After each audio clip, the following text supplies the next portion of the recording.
temperature outside the outpost had dropped to -18 degrees.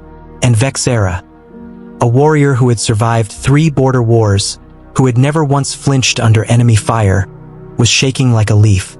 I didn't think twice. I took off my jacket and put it around her shoulders. She went completely still. And then she looked at me with an expression I had never seen on her face before. Not confusion. Not gratitude. Fear. "Do you know what you just did?" she whispered. "Do humans even understand what this means on my planet?" I had no idea that one simple act was about to change everything between us, and put a target on both our backs. My name is Ethan Reyes, and I'm a supply technician stationed on Kaldrenne Outpost 7, a joint research base shared between Earth and the Draathi Empire.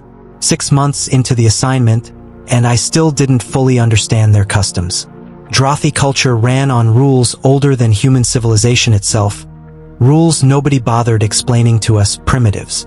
Vex'ara was our liaison officer. Cold, precise, unreadable, the kind of person who walked into a room and made the temperature drop before the storm outside even started. We worked together daily, but she never said more than she had to. I respected that. I didn't push. That night, a supply malfunction knocked out the heating grid in Sector C. Temperatures crashed fast. Most of the crew evacuated to the main dome, but Vex'ara stayed behind. Finishing a report, she said, "Couldn't wait." Typical. I found her at her station 20 minutes later, arms wrapped around herself, teeth chattering, still typing like nothing was wrong. "Your species runs hotter than mine," I said. "You're going to freeze before you admit you're cold." She didn't answer, just kept working, jaw clenched, pride holding her upright. So I didn't ask. I took off my jacket, plain gray standard issue, and draped it over her shoulders. That's when everything changed. She froze mid-sentence. Her hands trembled. Not from cold anymore, but from something else entirely. Slowly, she turned to look at me, and for the first time in 6 months, I saw something crack behind that composed exterior. "Ethan." Her voice was barely above a whisper. "Do you understand what you just did?" I blinked. "I gave you a jacket. You looked like you were about to pass out." "On Kaldrenne," she said carefully, "a warrior does not accept warmth from another, not from family, not from allies, only from—" She stopped herself. "Only from what?" She looked away. "From a chosen bondmate. Sharing body warmth, offering your own protection instead of your own strength, it is a claim. Public declaration. My father sacrificed his own coat to my mother in a blizzard 40 years ago. Everyone on our homeworld knows that story. It is how bonds begin." My stomach dropped. "Vex'ara, I didn't know."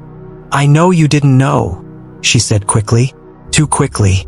"But that doesn't change what it means. Not to my people." I wanted to apologize, to take it back somehow, but you can't unring a bell.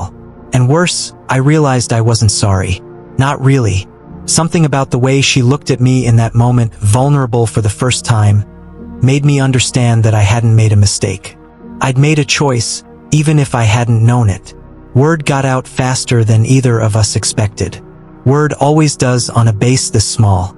3 days later, Commander Thal'rok, her direct superior and, as I later learned, the son of a rival Draathi house, confronted me in the mess hall.